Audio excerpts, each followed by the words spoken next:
Hi friends, how are you? Hope that you must be in a good health.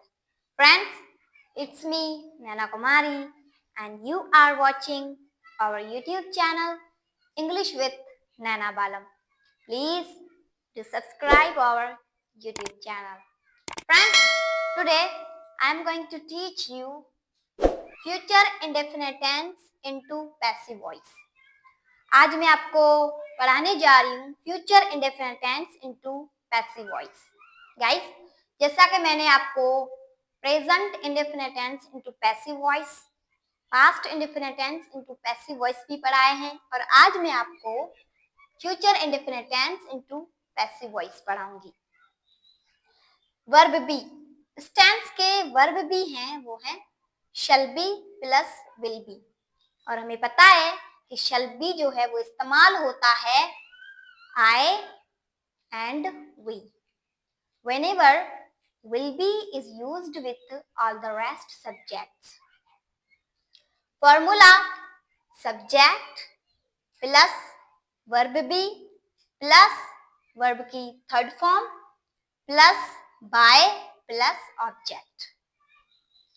तो guys यहाँ पे मैंने कुछ सेंटेंस लिखे हैं।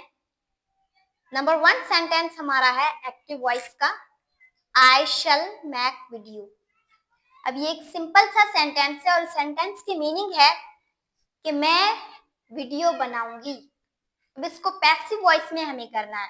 जैसा कि मैंने आपको पिछली वीडियोस जो मैंने प्रेजेंट और पास्ट की बनाई हैं उसमें मैं भी उस वीडियोस में भी मैंने आपको 5 रूल बताए हैं जो एक्टिव वॉइस को पैसिव वॉइस में करने के लिए। ठीक है, तो वही 5 रूल हमें इस सेंटेंस में भी यूज करने हैं। फर्स्ट रूल हमारा ये बताता है कि जो हमें ऑब्जेक्ट मिला हुआ है उसको सब्जेक्ट की जगह पे रखना है। ठीक है, तो हमारा यहाँ पे ऑब्जेक्ट है वीडियो, हमने उसको सब्जेक्ट की जगह पे रख दिया। उसके बाद जो हमारा रूल नंबर 2 बताता है कि आप वर्ब बी का इस्तेमाल करें। अब यहाँ पे वर्ब बी हमारे शैल बी और विल बी हैं, तो हमने यहाँ पे सिंपली विल बी जो हमारा वर्ब बी है उसका इस्तेमाल किया है। उसके बाद रूल नंबर 3 बताता है कि आपका जो मेन वर्ब आपको मिला हुआ है उसकी थर्ड फॉर्म इस्तेमाल करें, और यहाँ पे हमारा मेन वर्ब मेक है, उसकी हमने यहाँ पे थर्ड फॉर्म इस्तेमाल की है मैड। और उसके बाद रूल नंबर 4 हमारा बताता है कि आप वर्ड बाय का इजाफा करें, तो हमने यहाँ पे वर्ड बाय का इजाफा किया। और रूल नंबर 5 बताता है कि जो आपका सब्जेक्ट है उसको ऑब्जेक्ट की जगह पे रखें लेकिन उसकी ऑब्जेक्टिव फॉर्म में रखें, और हमारा यहाँ पे सब्जेक्ट है आई, उसको हमने ऑब्जेक्ट की जगह पे रखा है लेकिन उसकी ऑब्जेक्टिव फॉर्म में रखा है। तो हमारा एक्टिव वॉइस सेंटेंस था आई शैल मेक वीडियो, इसका पैसिव वॉइस बन गया है video will be made by me. Sentence number 2 हमारा है मीना विल डेकोरेट क्लासरूम। अब इस सेंटेंस को भी पैसिव वॉइस करने के लिए 5 रूल अप्लाई करने होंगे हमें।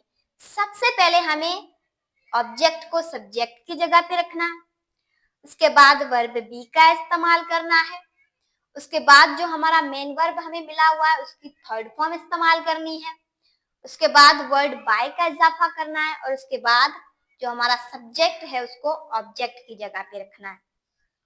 गाइस, यहाँ पे हमारा सब्जेक्ट मीना है, मीन्स नाउन है, तो हम उसको जब ऑब्जेक्ट की जगह पे रखेंगे तब उसका नाम ही रखेंगे, ना कि जो है कोई चीज दूसरा जो है हम उसकी ऑब्जेक्टिव फॉर्म लाएंगे, नहीं, जो हमारा नाउन होगा वो नाउन ही रहेगा ऑब्जेक्ट की जगह पे।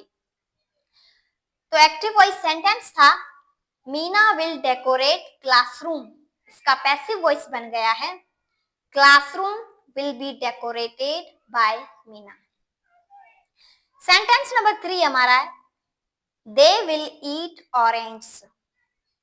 अब इस एक्टिव वॉइस सेंटेंस को भी 5 रूल की जरिए से हम जो है पैसिव वॉइस बनाएंगे।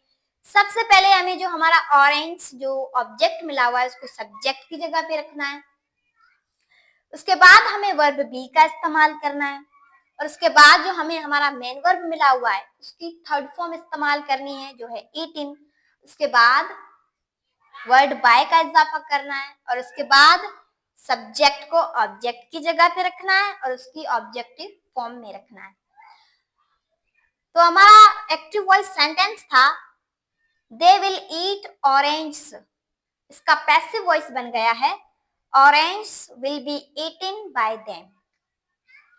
गाइस, ये था हमारा future indefinite tense into passive voice, जो मैंने आपको बहुत ही अच्छे से समझाया है। और आप भी अपनी तरफ से ऐसे एक्टिव वॉइस सेंटेंस बनाएं और उनको जो है पैसिव वॉइस में करें। और पांचों रूल आप अपनी जहन में रखते हुए सेंटेंसेस को करेंगे तो आपके जो सेंटेंस है वो कभी गलत नहीं होंगे।